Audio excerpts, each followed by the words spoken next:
Good afternoon. I'm Cleve Mesidor, Managing Editor of Butterscotch Media. Thank you for joining us for Trust Media, a first of its kind session featuring the voices of dynamic but very different digital media founders whose content creation passion is now part of a larger trend that is actually transforming the notion of trust in the traditional big news corporate complex.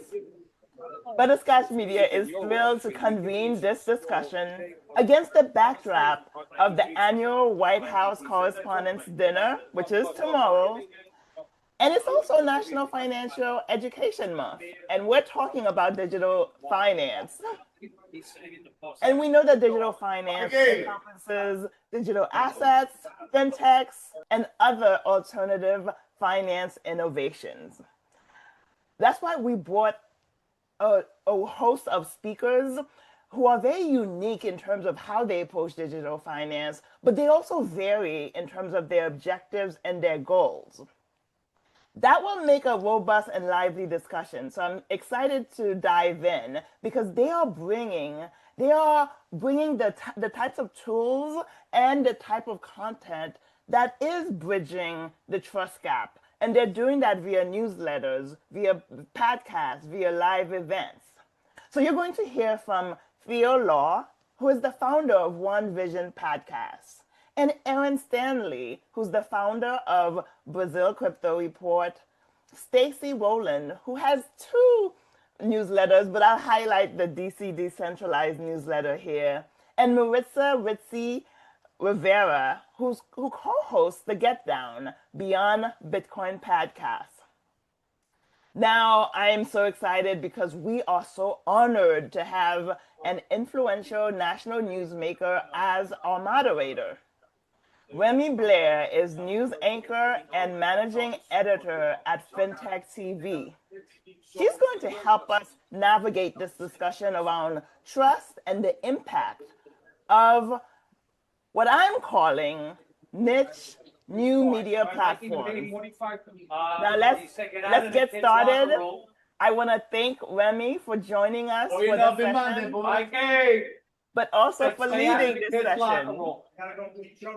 I want to tell people that Remy is on the New York Stock Exchange floor. So as you hear the background is because we are live. So Remy, welcome. Tell our audience a bit about your background. Well, thank you so much, Cleve, for that warm welcome. And as you mentioned, I am coming to you live from the trading floor at the New York Stock Exchange, so you can hear the energy, the traders from the floor. And today's topic is one that I'm really passionate about. And as you mentioned, I am the lead anchor as well as managing editor at FinTech TV for our morning show that is broadcast daily from 9 a.m. to 10 a.m. Eastern. So I've traditionally started out in the print side of media at Newsweek magazine, and I did an internship there, and that's how I got into media to begin with. So I was studying international relations, and I ended up getting a research position at Newsweek, and from there I went to CNN as well as local news. So as digital video took off, I moved from behind the camera to in front of the camera, and this was back when YouTube was first launching. So I got in at the very beginning, and I did financial news in English as well as Japanese. And I first came to the New York Stock Exchange trading floor at a time when the financial crisis was unfolding. So I was reporting in English as well as in Japanese, and I was a business correspondent for France 24 television covering stocks as well as the FX markets. And having spent so many years covering the markets, I ended up going back to business school and working in finance, but I did get entranced and ended up back here at FinTech TV covering digital assets as well as blockchain. So I work on the morning show. A lot of activity does happen here on the trading floor. So this format is really great because it is not traditional. as it is streamed on social media, but it also reaches wide audiences through airport gates as well as business lounges. So I think this is really important considering the way that information is disseminated. And we're hearing a lot of platforms that stream 24/7. That's what FinTech TV is doing. We plan to go 24/7 around the globe in 2026. Wow, that's amazing. Well, before we bring our other speakers on, I want to ask you a few questions because this whole concept of what I'm calling niche new media platforms, it's something that FinTech TV pioneered, Cheddar, Semaphore, Punchbowl. So they will be talking with some smaller enterprises, that are driving this trend. But even the concept of labels can be controversial. We know that some people don't want to be, called, a journalist because that's not what they're doing. Even the concept of being called a content creator or niche media. What are your thoughts, especially when you are seeing, the news change, information sharing change? Yeah, Cleve, I'm really glad that you brought that up because even here at FinTech TV, I do interview plenty of people who you might not think are influencers, but they're content creators. And the reason why I actually bring them on the show and interview them is because of their research, their access to information, and the actual content that they're producing. But I do believe the one thing that's actually changed is the access to information as well as technology and social media. So that has actually democratized access and traditional industries are getting disrupted. So Cleve, you and I, we've talked about the role of legacy outlets in the current media landscape, and we are seeing them struggling and budgets getting affected. So when we're looking at producers or even journalists, we know that there has been restructuring and downsizing at some of these traditional outlets. And with new platforms that are emerging, I think the change is the new constant in this era of content. And I also think that when it comes to labels, there may be a lot of negative associations with some of them. So if you apply the term influencer and you come from a traditional journalism background and research as well as fact-checking methods might be very important to you, you might feel as though that label of influencer doesn't necessarily encompass what you actually do. And I know that all of our guests today on our panel will have a lot to say about that as well. But I would say, long story short, I think that is why. But you're also hearing about the rise of targeted content, as you mentioned, Semaphore, The Information, a lot of other outlets that do come through FinTech TV as well. But I think it also does speak to demand, right? We're seeing a gap in the marketplace and there is demand for the information as well as insights that we get. So if you do have a trustworthy individual who has a reputation and a track record, they bring that to their audience and they can create a following as well. And I do have to say that the ones who end up succeeding as well as growing, they're delivering the content that is needed. So there's definitely a demand for that. But that is just my 2 cents.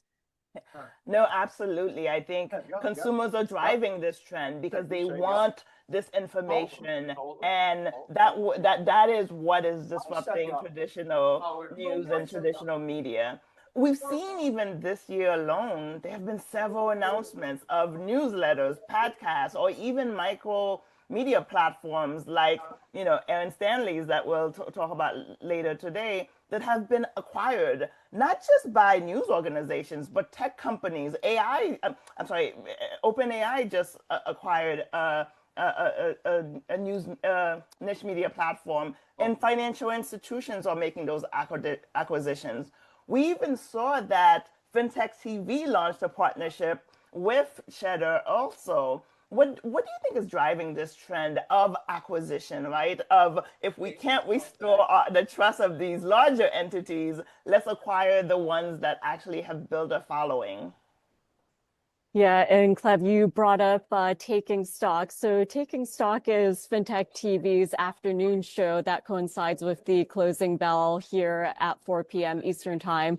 And FinTech TV, Cheddar, the New York Stock Exchange, and Money 2020, the conference organization, they created and they produce this show on a daily basis. So the target audience for that show is Gen Z, and it is social forward. So we live stream that not just on Reach TV, but across social platforms, including LinkedIn as well as on X. And I know that you just mentioned that OpenAI acquisition of TBPN, and we've seen the guys from that show here at the New York Stock Exchange as well. But whether we're talking about that platform or other partnerships, I think it is about reach and strengthen partnerships. So we all know that we have access to artificial intelligence, and at the same time, we're all human. So we want the right relationships with other creators, and we might want to align ourselves with other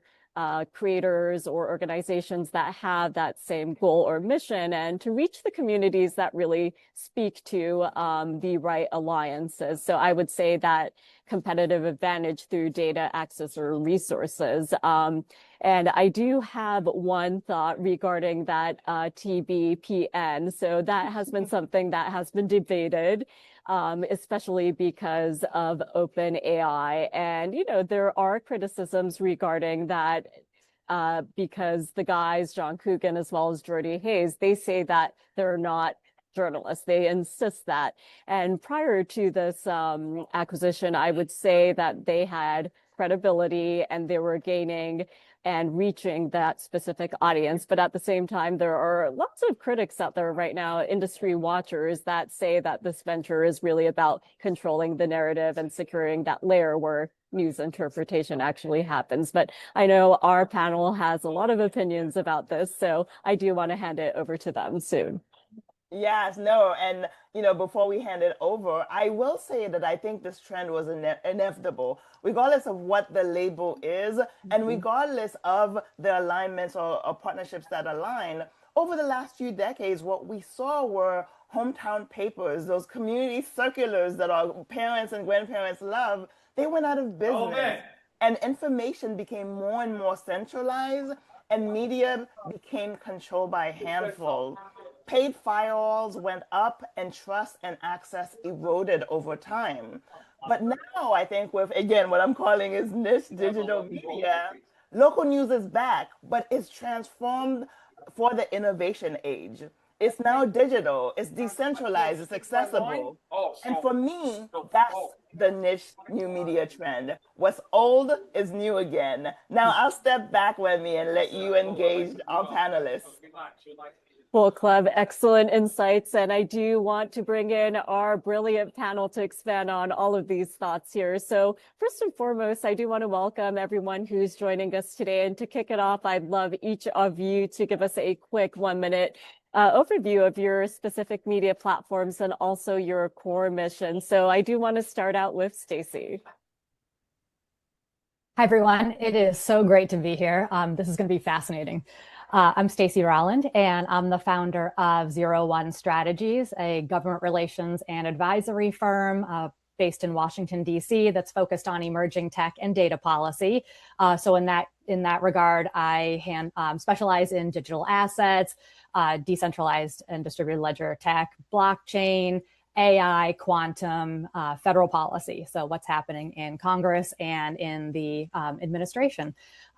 For the purposes of this conversation, I publish 2 weekly newsletters on Substack. One is called DC Decentralized, and it's a weekly newsletter on Substack that is focused on the past weeks and the upcoming developments in digital assets and blockchain federal policy. So it's everything that happened in the last 7 days in Congress and in the administration, and what was said about those things by policymakers. And then I also publish DC AI Decoded, which is the same format, but focused on artificial intelligence federal policy. Well, thank you so much, Stacey. And now, Erin, I want to hand it over to you. Yeah, so Aaron Stanley, I'm the founder of a firm called Promenade Advisory, and we are a consultancy. We do strategic event activations. We do a lot across the LATAM, U.S. LATAM corridor. And my core publication is something called Brazil Crypto Report. I've lived in Brazil the last few years, married to a Brazilian, so I speak Portuguese, ended up here. I've been in crypto for a while, so previously worked at CoinDesk. Was in Washington, D.C. actually before that. I was with Financial Times in the Washington Bureau there. And for me, like this, it kind of just came up. My project, it started off as almost just, this was back in 2021 when I think the initial like Substack newsletter craze hit, where like everybody was launching their own Substack newsletter. And I was like, well, what am I going to launch my Substack newsletter on, right? So I just took sort of, took this idea of skill stacking, where it's like, okay, what are some things that I'm good at? How can I kind of combine them and to create something unique? So I was like, oh, well, I'm interested in crypto. I have a background in media, and I'm very familiar with Brazil, and I speak the language. And I'm like, it looks like this is a big market. It's an enormous economy, enormous country, lots of needs for this particular technology. So maybe I should just spin something up here and just see how it goes. And then started doing the newsletter. It was well received. Lots of people liked it. Kind of ended up evolving that into a podcast, and then it's kind of been evolving for a couple of years now as the market's been evolving. So it's been kind of interesting experiment, just sort of building a brand from scratch, just based on something that, like, this is just something that kind of comes natural to me. So. Yeah, thank you so much, Aaron. I look forward to the discussion for today's panel today. So Theo, I'm going to hand it over to you. Thank you so much for having me. This is going to be an exciting conversation, as Stacey was talking about. So I'm based in DC, and my focus is mostly on fintech, banking, and using technology for good. So I have a consulting firm. It's been around for about 9 years now. And I also write books. So I've had 3 books published. The latest one is Banking on Artificial Intelligence, that came out about a year and a half ago. For the purpose of this discussion, I do run a podcast, as what Cleve was talking about, called One Vision. It's been running for 6.5 years, focusing on the intersection of technology, entrepreneurship, authors, and using AI and digital technology to further financial inclusion. I think that's a good word for it. I also run a newsletter on LinkedIn. It's called FinTech Pros, and it's also been running for a few years now. Well, thanks so much, Theo. And last but not least, Marisa, aka Ritzy P. Hi, everyone. My name is Marisa Estrada, Rivera, aka Ritzy P. I'm an emerging tech strategist with over 15 years cross-industry consulting experience.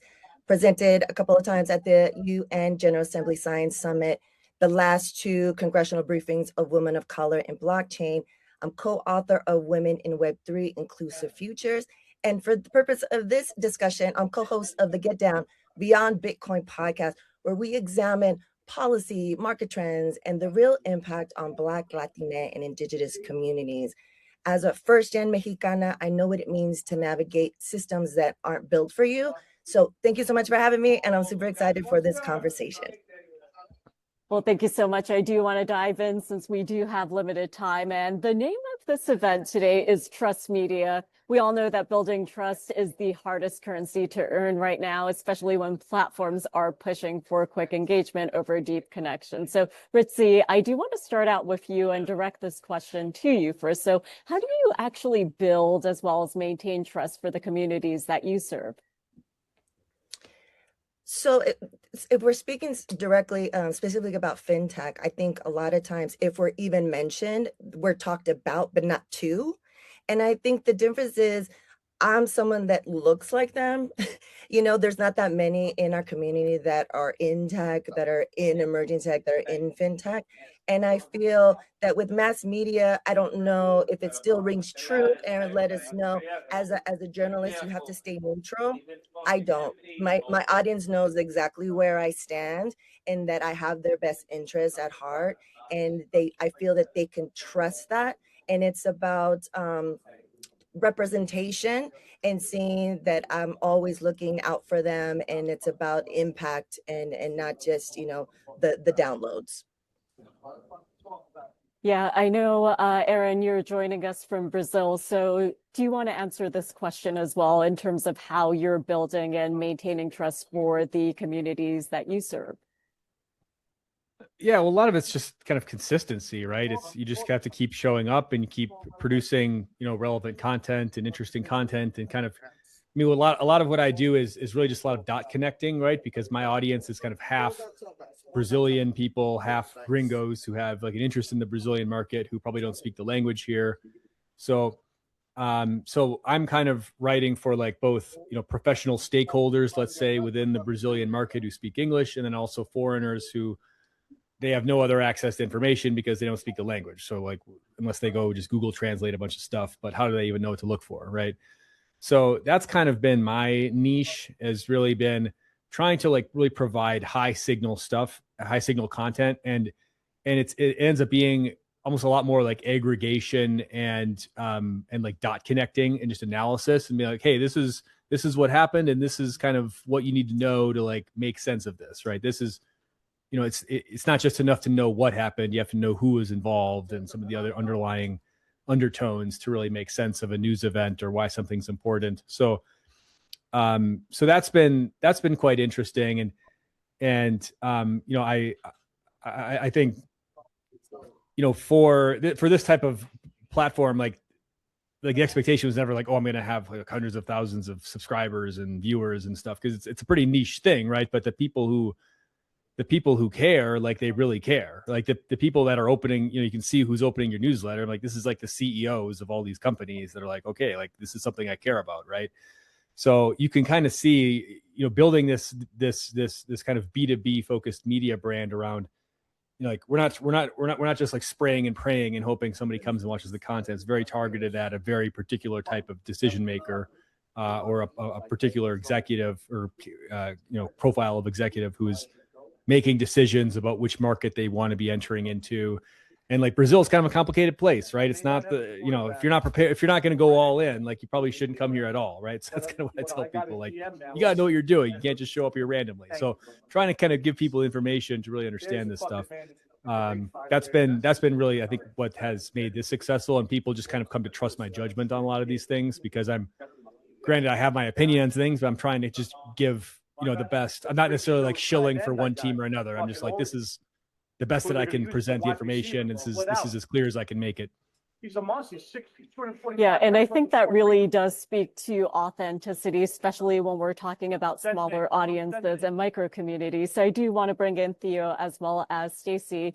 Theo, I do want to go to you. Tell us a little bit about what you think and how you built your own audience. It's funny, I was actually struggling when Aaron was talking about connecting the dots, because I do spend quite a bit of time outside of the US. So I connect the dots between what we see here in the US and also UK, compare that with what we see in APAC. Because, when we're thinking about technology evolution and adapting to new technology, I think there's a lot we can learn between communities and how we can foster trust and connection. So that's the area that I play. And my audience typically are fintech and banking executives. So it's not so much so consumer, but it's also very targeted to people that are developing technology or trying to reach out to audience that are developing technology. So in that sense, I think when we talk about authenticity, I look at it mostly from, where I see we can learn, where we can play best. I am not afraid to critique where it makes sense. I think I'm pretty much an open book, and this is how I roll. And I think more importantly too is the people that typically are interested in what I do and what I write and talk about are mostly people who are trying to do more, right? Not just tech for tech's sake, but looking at the different sides of technology and how we can deploy it in a more responsible manner. So in that sense, I'd say I've been very lucky to be able to attract the ones that, are interested in my message. Yeah, and Theo, thank you so much for that, because I think if we're talking B2B or B2C, or even to audiences that are outside of the US, whether we're talking about the Middle East or APAC or South America, the way that relationships are built with different communities, that can differ as well. So hopefully we can address that later on in this panel. So finally, Stacey, I do want to go to you. In your work, how do you actually build and maintain trust? Yeah, I think you can't manufacture trust. You can't make trust happen. I think a lot of it comes from third-party validators, right? Like a lot of our audiences are built through word of mouth and trust. People trust their own community, and word of mouth makes a big difference. People are very receptive to the advice of their own community. So if you can, establish some sort of foothold in your own community, it sort of builds out from there organically. I do have an observation. I don't have a conclusion, but I have an observation I think is really interesting about what does it mean to build trust in these sectors, that traditionally finance and digital finance are sort of traditionally male-dominated industries. But when I think about the content that I'm consuming, it's largely created and led by women. And I think that's really fascinating. I don't know what that means about trust necessarily, or maybe I'm self-selecting in, but when I really give it a hard look, a lot of the voices that are really valued in digital finance are women's voices. So first of all, hurrah for that. But also, I think it really pushes back on this overall, the finance bro or the crypto bro reductive term. I think when you really look at where are the voices being listened to, they're largely women. So good for us. Yeah, Stacey, thank you so much for that observation. And that's really interesting, because when we think about some of the podcasts out there, the ones with bigger audiences and huge followings, they might fall into that category that you mentioned of that stereotypical crypto bro. But I do want to open up the floor to the other panelists. What do you think about that in terms of the gender gap? Oh, I have a lot to think about that, but I'm not sure if all of them is safe for work.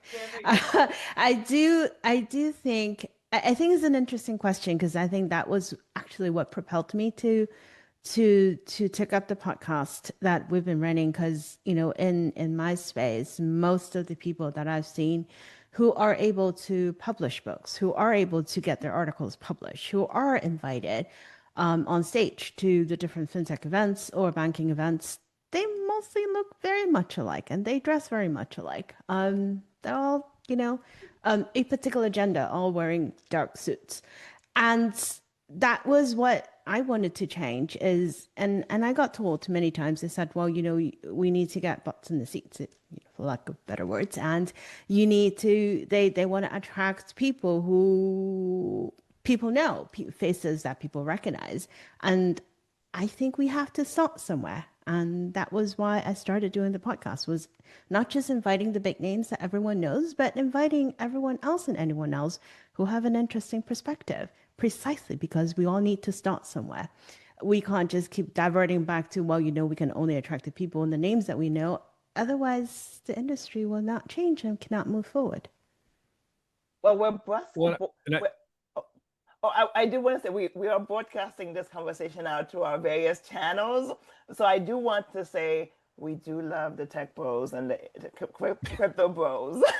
And I feel bad for Aaron. You are now there to defend all of them. But I think I do want to say, for me, I especially working in crypto, there is the crypto bro piece. But I think the collaboration across genders is real, and it's there, and it's positive, but it's how do we bridge the gap, right? It's not, we don't want to pin ourselves against women versus men, which I don't think is what anyone here has said, but I do think we realize there's a need for more female voices. Sorry, Aaron. Well, what I was going to say is that I think this is very apropos to this whole conversation, because this is all about kind of democratization of media and like new types of media. And one of the big themes that you see here is that like there's the barriers to entry are basically zero now. Like anybody can spin up their own newsletter. Anybody can really spin up your own podcast. You don't necessarily need like a fancy studio, like Remy has, or like, anybody can just spin this stuff up, right? And you can start creating content, right? So irrespective of what, gender or whatever you are, like there's the barrier to entry is basically, I don't want to say it's zero, but it's drastically lower than it was, say, 10 years ago or even 5 years ago, right? So so for somebody who does want to get in and start creating this content where maybe you couldn't have done that 5 years ago, it's much easier. So I think it's all like very actually apropos to the broader conversation here. It's just that, like, if for people that want to follow, somebody who, if they prefer to get their information from a woman or from whoever, like there's more options to choose from now because the barriers to entry are so low. Yeah, and absolutely. And I do want to actually pull on that thread about what we call ourselves. Some platforms are treating creators or journalists like influencers. And I know that in our prep discussions, while we were all busy planning for today's panel, several of you mentioned a deep discomfort with labels such as influencer or content creator. So tell us how you feel about those labels. So I was one of the people that was labeled influencer, and I was like, oh no. I think because I also come from the entertainment industry and the reliance on influencers and what that means and what they represent, I think that's why I wanted to, distance myself from influencer. Content creator, maybe, I don't know. I'm just out here creating all different types of things. For me, it's just about visibility. And I think out of everyone here, I think it seems like you guys are all B2B. I'm B2B with what I do with the Get Down Beyond Bitcoin podcast, but in general, I'm more of the consumer. I'm more of like how they're always talking about, mass adoption. Well, how do the rest of the communities get this information? I'm more targeted on that. So I think if I was called an influencer, they would not even trust me. They wouldn't even tune in. Yeah, and I mean, I agree. Like, I find the term influencer just has this sort of slimy connotation to it. Like, it's like these guys are going to be shilling you their eggs and their tokens, and then trying to get you to buy their stuff. And they've got these affiliate deals with the exchanges, and it just has this whole like kind of slimy. I mean, I think there are a lot of people who like this content. Like, you go to these YouTube channels, these guys have like hundreds of thousands of subscribers, so there's clearly a market for this stuff, but. Yeah, I personally, like, ChatGPT called me a micro influencer once. So I was like, okay, I guess I can live with that. But yeah, I think it is this interesting question as like, because we're all kind of hybrids in a sense where we're not journalists, but we're not not necessarily like content creators either. We're not necessarily influencers. We're kind of in this, we all have some sort of brand or some sort of profession outside of just creating content, right? So it feels like it's very putting us into a box to be like, oh, this person's a content creator, or in a journalist specifically is like that has a whole nother ring to it, because that has a whole different level of quality and standards that you are expected to abide by, right? So I don't call myself a journalist anymore. Like, I mean, I have a journalistic way of thinking about stuff, but I don't call myself a journalist, right? Do we need to label ourselves for anything? I mean, that's where I'm coming to, right? Because I am absolutely not a journalist. I wouldn't even say I'm a content creator, because I just have a point of view and I just put them out there. Absolutely not an influencer. For those of you who know me, I do not like the I word. That's how I literally call it. I can't even influence my kids, let alone anyone else. So I don't know who I am. I am just me. Is that okay? When someone asks you, what do you do for work? What do you tell them? I tell them that I ask questions and I get myself in trouble. Well, I think the label thing is coming up because, again, it would be one thing if we were still at the point where we were just, passionate about content, passionate about sharing information, and that was it, right? This is becoming a big, not just trend, industry and sector, where we're seeing these acquisitions, where we're seeing these audiences grow and rely. I know for me, for Butterscotch Media, our audience, a third of it is Capitol Hill staffers, and I get emails from them all the time, and our open rate is unbelievable in terms of Washington, but as well as the industry. So I think this whole issue of whether you want to be labeled or not, I use the word niche media, whether we like the content creator. I think we don't have to decide it in this conversation, but I think that it is going to be, as this grows and ultimately, in my sense, replaces traditional centralized media, and we have this decentralized environment. The issue of what do we call it might become a sticking point. Oh, see, and I'll jump in and say, like, I don't care what you call me as long as you call me, right? That it doesn't really matter to me what the label is. It's the value of the content itself. And I'll say I really, and it wasn't until Cleve invited me to this panel that I even really thought about what I was doing as media. I really think of it as a service, right? Like that it has utility. It is essentially a tool. And that's because I was thinking about it, like the real purpose in what I am doing is I'm already doing this research anyway. And it was something that I found valuable for myself. And I was looking for a way to differentiate my business from other businesses, very crowded field, right? And so thinking if I'm already doing this work and it has value, let me put it out there as a method of business development. It lets my name be in inboxes to, thousands of businesses, potential clients, right, across the industry. And so they see my name every week and I'm providing a valuable service to them. It's also, congressional staff. So there's a name recognition. When I end up at events and I introduce myself, people already know me. And I'll add in as like a really interesting piece of advice that I just try to pass along to everybody, that I had a brilliant mentor who said to me many years ago, there's what you know, and there's who knows you know it.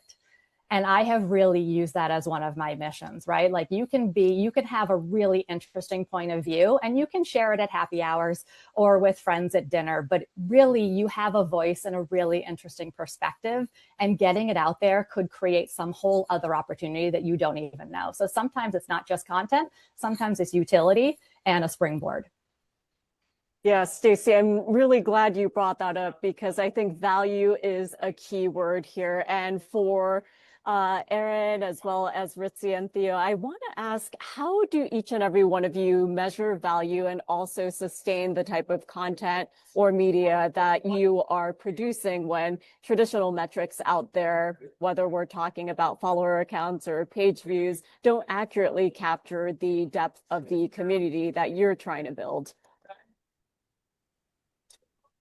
I'll go first here. I think for me, honestly, the most rewarding thing for me is when kind of what Stacey was just referring to, like if I go to an event or something and like people already like know who I am, and it's not this egotistical, like, oh my God, I'm so important. But people like, oh yeah, I follow your stuff. It's really valuable. It's really helpful. I really appreciate it. Right. Like just even having that kind of validation, because sometimes you end up as a content creator, especially as an independent content creator, where you don't necessarily have like a news desk around you of people that you're like shopping ideas off of. You're kind of just creating this stuff and you're just like sending it off into the void and you like hope that somebody reads it, You're like some days you're like, does anybody even read this stuff? Like, why am I staying up late to push this out? Like, does anybody even care? And some days it's very like, why am I even doing this? But then you start talking to people who are like, wow, like this, I had one guy came up to me at a conference last year. He was a Brazilian guy, used to work on like Faria Lima, which is kind of like the Wall Street of Brazil. And he was stuck in some boring like bond trading job or something. Nothing against bond traders, but it wasn't for him. And he came up to me, he was so grateful. He's like, look, like your content is the reason that like I got this new job. Like he's working for a crypto company as their head of LATAM now. And he's like, your content's the reason that like I got my career into a place that I'm excited about. Like I actually care. Like I'm excited about my job now. So he was like, this guy was so grateful to me. So it's like hearing stuff like that is just like, okay, like, maybe I'm not making a whole world of difference, but at least like this one guy, it was a big deal. Right. I like what you say. When my kids ask me why I do what I do, and I share your point of view, Aaron, last night when I was in the plane and I was writing my article for today, I'm like, why the heck did I do that? Why don't I just like chill and watch a movie? What I tell the kids is I do what I do because I do believe that the world is worth fighting for. I know that sounds cliche, but it's not. And as long as what I can do can change the hearts and minds of a few people, and those few people can take it along and change the hearts and minds of a few others, then it's worth doing. Which is why the logo for the company is a dandelion with the seeds flying down, because I do feel that, dandelion seeds, they're easy to propagate with the wind and they can take roots and new ideas can spring forth, which is what drives everything I've done the last 8 years. I love that. I concur with all of that. What we mentioned before, that I truly believe I love to nerd out on things. So I am someone that puts the points together, that sees the through lines that maybe my community doesn't see because they're not in the space. I'm talking to you guys. I'm looking at other newsletters. I'm out at conferences. So doing this work, it's a lot of work, as Theo, you mentioned, a lot of hours talking to Cleve, it takes forever to do the newsletter, but it is worth it. And being asked to speak yesterday, I was at Tequeria, which is one of the biggest nonprofit communities for Latinos in tech. But they're not really into emerging tech. So I did a whole presentation about that. And the feedback on that was like, that's why I do what I do. They're like, oh, now want to get into emerging tech. I wanted to get in FinTech. Just one person, I just posted something on LinkedIn. I was like, if even one person tells me your words, your content, whatever inspired me, that's the win. And this conversation is so amazing. As I shared, we're broadcasting this out on our other channels, and then lots of questions about AI are popping up. I know, Remy, you're going to be getting to that. Yeah, absolutely. And I think, hearing about all of the value that each and every one of you bring to the table here, that does really inspire me, because sometimes if we're solopreneurs or we're doing something on our own, it can be a very lonely journey, and we wonder if the effort is worth it. But if we're able to reach people, we get that feedback and that recognition, even from just one person, it can make a world of difference. But Cleve, as you mentioned, artificial intelligence, right? We are all monitoring AI and we're utilizing it, but it also does bring risks as well as questions around content ownership. So first, I do want to open up the floor for a discussion about some of the roles that you play and how you're finding that artificial intelligence is playing into your day-to-day work. I use it every day. And I use it for different purposes, because I do write a lot about AI. I've been writing about AI in FinTech and financial services for the last 10 years. So it's really hard to write about it and advise clients what to do with it unless you actually, play with it and understand what it means. And it's immensely powerful. But I think we have to look at it from different perspective. I think we are in the world where people who know how to use the tool will pull ahead. They will have the opportunity to pull ahead, and the evidence is there. To that, I absolutely strongly encourage everyone and anyone to play with it. You just be smart about it, but play with it. Because it does, and it could sound intimidating, but you need to start. That's the first thing. I think the second thing, from a content creation perspective, I think it helps to, what I use it for every day is I use it to get data, I get information. It helps bring everything together instead of having to open 30 different tabs to look for, things and do research is very, very helpful. What I do not use it for is I don't use it to write. Because I want my voice, and my voice is important because that's who I am. So while I do use it to gather information, you need to know where you draw the boundaries. I think that part is important. Flipping it to the other side, from a company perspective, I've seen a lot of clients who insist that, their staff use it and they report back, on a weekly or a monthly basis what they use it for. Those are all, important things. Start now. I'll jump in. Oh, no, go on, Aaron. Oh, well, so I've been playing around with this quite a bit as well. I've actually gotten to the point where like my work day is sort of structured around when I hit my Claude limits. So my limit's about to refresh here, and when this webinar is done, so I actually timed that perfectly. So I can start using Claude again.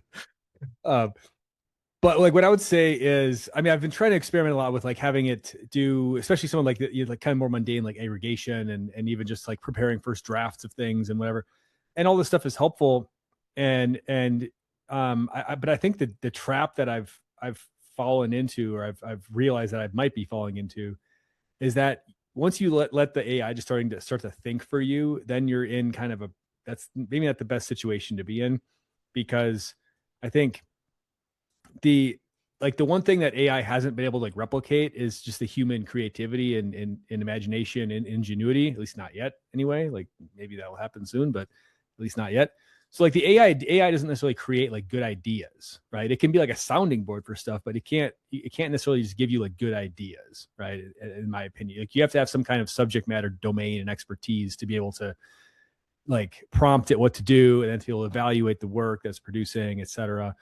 And a lot of, and especially with like, if you end up doing a lot of, you're doing a lot of, in your pre-AI workflow is a lot of research and a lot of writing, a lot of just like really getting your hands on with the data and with the material. Like that's how you end up learning the content, the material, is by like wrestling with, is by trying to write it, is by writing your script out. It's by writing the article and editing the article and like trying to figure out, does this make sense, right? Where are the holes in this? So like, that's how you end up learning the material, right? So yeah, like you could have an AI do that for you, that like the final product is probably better. Like, yeah, you could probably do that, right? It's probably possible right now. I'm sure there's a lot of people doing that, but then you're basically just outsourcing your brain to this machine, and like you don't actually know any of the information now. Like you just ran a few prompts and it put out this content, but you don't actually, like, you haven't wrestled with it enough to like actually understand the subject matter. So that's a trap that I've kind of like seen myself maybe already falling into in various formats. So maybe that'll be my contribution to this question.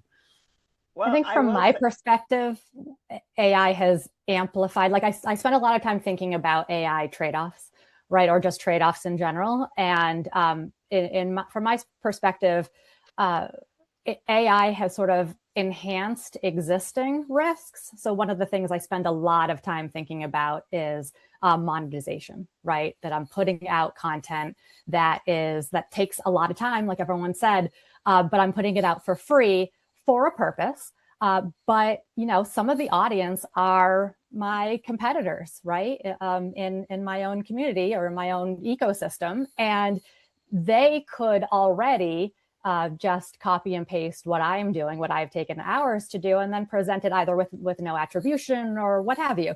So those risks sort of always existed, but what AI does is sort of amplifies that, where it's just so much easier with the race for LLMs to find, new sources of data. I see what I'm using is increasingly going to Reddit, right, and finding content or information. And so it's very easy now for not only the folks that are already subscribed that I can see are seeing my content, but it's also could be LLM scraping, right? Like pulling the content and then presenting it with no attribution. And again, I have to keep thinking about, because like everyone said, you spend hours working on this every week and you feel like you just put it out there. I have to, stop and say, okay, but I had a purpose, and the purpose was, getting my name out, the business development, showing what I know, building out a reputation of expertise. And that's a risk, a trade-off that I'm willing to accept. But we'll see, right? Like we'll see where AI goes in the future. And I think this is an ongoing debate about what the role of is, absent copyright protections, where attribution falls. And I think that we're certainly going to see in the next year or two, Congress is going to be really grappling with that question. Yeah, thank you so much for that, Stacey. I see, Ritzy, you have your hand up. Yeah, I just wanted to mention, I took a screenshot of a tweet the other day. It's like, I'm at my limit emotionally or Claude. We don't know. It could be any of them at any time. But for AI, for me, I'm dyslexic. It's been an amazing tool. I write the stuff first. I do all the research, and it really helps me make sure I don't, grammatical errors and everything like that. It also helps because when I want to use it for the different mediums, the different platforms that we have to post, the characters, you know, what did I say over here in LinkedIn that was this long that now I have to shorten it into a certain amount of characters. It's quicker, you know. And when it comes to extraction, I agree, Stacey. We will see what happens. It's a gamble. You put it out there, maybe you're credited, maybe you're not. Theo, I love what you said about, you know, writing it, always writing your own stuff first, because it's our voice that's so unique that we put out there. I'm sure you guys can tell, especially on LinkedIn, when someone does a post that they used, you know, honored to be, or like there's certain little things beyond the M dashes that get our tails and stuff like that. But I think for content creation, I just, authenticity is just gonna win, and I think you can tell. Yeah, absolutely. Remy, I do want to dive in on analytics and how AI has affected analytics, right? There was a time when SEO was determined by, you know, you create a Google Analytics account, you're good, right? You catch up. And AI has really disrupted analytics. Aaron and I are both Forbes contributors. And over the last probably few months or last year, we've gotten a lot of feedback from our editors in terms of how AI is changing the analytics of how our stories are getting distribution or even getting caught in searches. And it was interesting because I think Stacey mentioned Reddit. You know, one of the tips that was shared with us was, you know, Reddit has become a big component of the analytics now. So if you have a Reddit account and your content is actually going through Reddit, actually the new AI algorithms is actually stronger for your analytics. So I think for any content creator, right, whether you're CNN or you're the Brazil Crypto Report or Butterscotch Media, you're looking at your analytics and you're wondering, what changed? Why did this go up and this go down? And I think for us, it is hard, especially since, you know, so many AI is changing things so many ways. So I did want to bring that up in terms of this whole content conversation.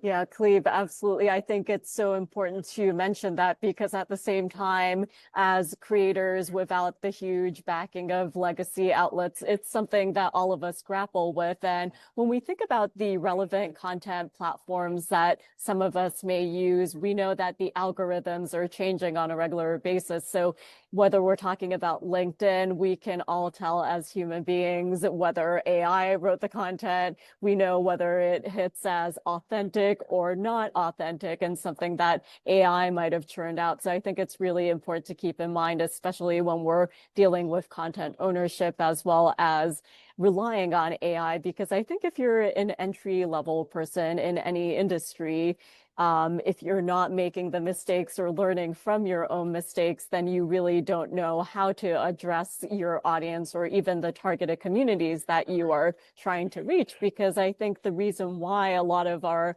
audiences and our communities look to us is because we deliver what they're actually looking for. So I do want to round out today's discussion by asking each and every one of you how you're all actively working to build that sustainable path and how you plan to move forward in this current digital media frontier. So I do want to start out with you, Theo.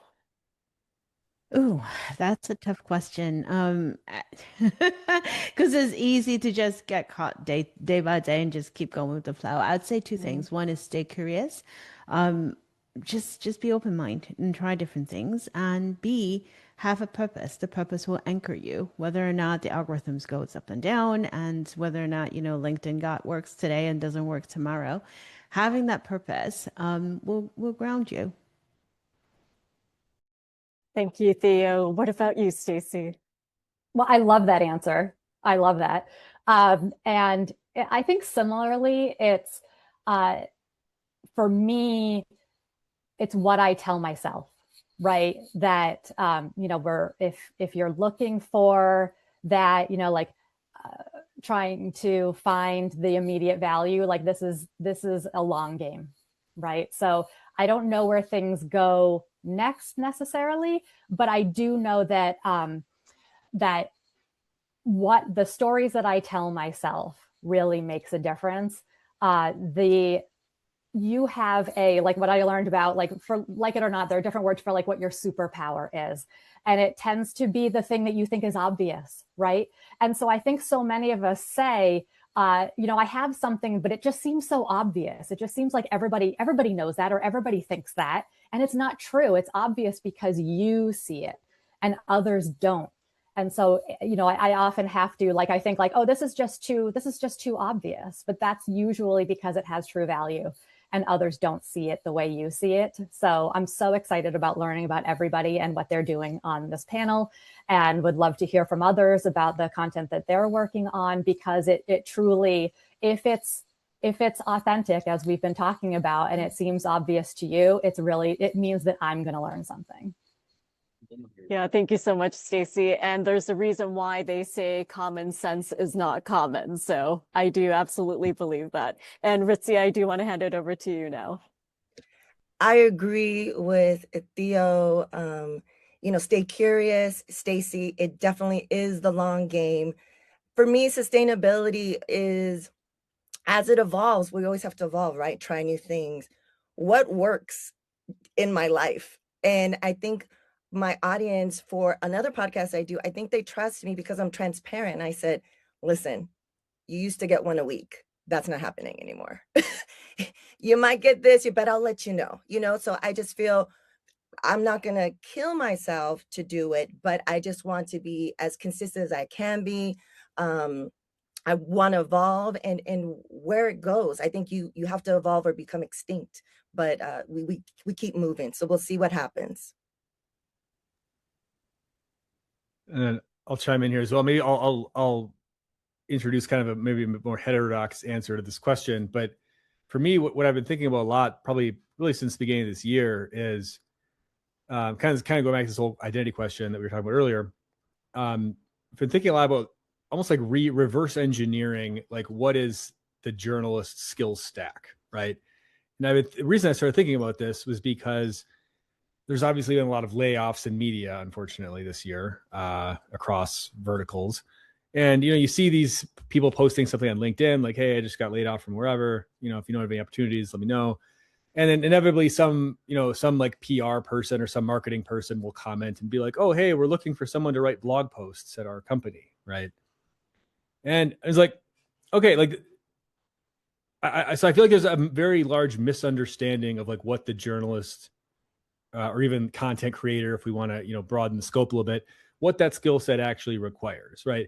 It's not just that you're like a copy monkey who can churn out blog posts, which I think, unfortunately, I think a lot of journalists actually like relegate themselves to like that role. Like, oh, I'm a journalist, so I just write stuff. I'm like chained to my desk, and I just write stuff. That's what I do, right?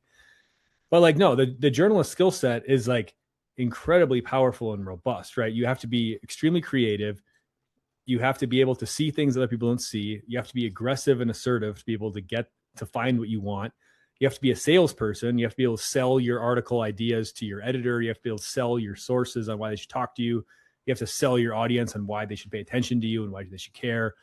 You have to be really good at developing sources. That's like business development, right? You have to be very good at like, you're like, you have to learn how to deal with imposter syndrome every single day, right? I remember when I was in my 20s, I was like at the White House, doing like White House press coverage. I was like riding in the press pool with like Obama. I'm like, what the heck am I even doing here? Like, this is crazy.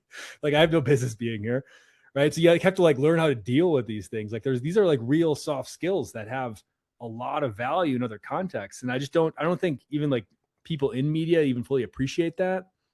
And I definitely don't think people outside of media appreciate that. But every time I see one of these, like, oh, we're hiring somebody to write blog posts, it's just like, oh man, like we've got to like have this is a dying industry, right? Or at least media, as we know it is kind of this dying industry or transforming industry. So we have to really rethink of like, what does it actually mean to be? It's like, I'm not a journalist, but I'm a person who has these skills, right? And like, what else can I do with that skill set, right? I think that's the question that, when we're talking about sustainability, like that's the question that everybody needs to be asking, right? Is like, what else can I do? So like, I've done well for myself by pivoting over to doing events. Like I produced CoinDesk Consensus for a few years. I've done a bunch of activations in Davos. Like we produced the USA House in Davos this last January, which was a huge hit. So like that involves a lot of the same skill set, right? You have editorial content, you have a lot of the same, just a skill of being able to just get on the phone and like call somebody and be like, hey, like what's going on here? Like most millennial people, like can't do that, right? Like they're terrified, right? So like there's a lot of things that if you arrange this journalistic skill stack, if you kind of arrange it slightly differently, like there's a lot of other valuable things that you can create if you just kind of think outside this box of like, oh, I'm just this chained to this computer, like cranking out blog content or whatever. So that's maybe that'll be my last word here. Oh wow, I love that. Like I love Stacey's this is a public service, and I love that everybody was looking at it from a public service, but this whole concept of the skill stack and how it diversifies and its utility elsewhere is amazing. Because again, we know not everybody comes on Zoom, so we broadcasted this out, and we will be sharing this as a podcast. But a lot of the questions were about AI, and the other questions were about how you monetize this, how you make money. And I think the takeaway from here is we're still at the starting line. This is still the beginning. And I think Aaron rounded us out nicely in terms of looking at it from the skill set, looking at value and how you bring it. And I'll, let Remy close us out here. Well, thank you so much, everyone. It was such a great time today. And I do believe, Aaron, that imposter syndrome is perhaps a subject that all of us can dive into on our next segment. So hopefully one day we'll be able to get together and discuss that, because I know as individual contributors or creators, that is something that all of us deal with. So thank you so much to everyone for tuning in today to join us for this discussion on trust media. And please make sure to look up all of our speakers, as well as subscribe to their platforms, podcasts, as well as newsletters. And Cleve, I really do appreciate your time. Thank you so much for putting all of this together. Have a wonderful rest of your day.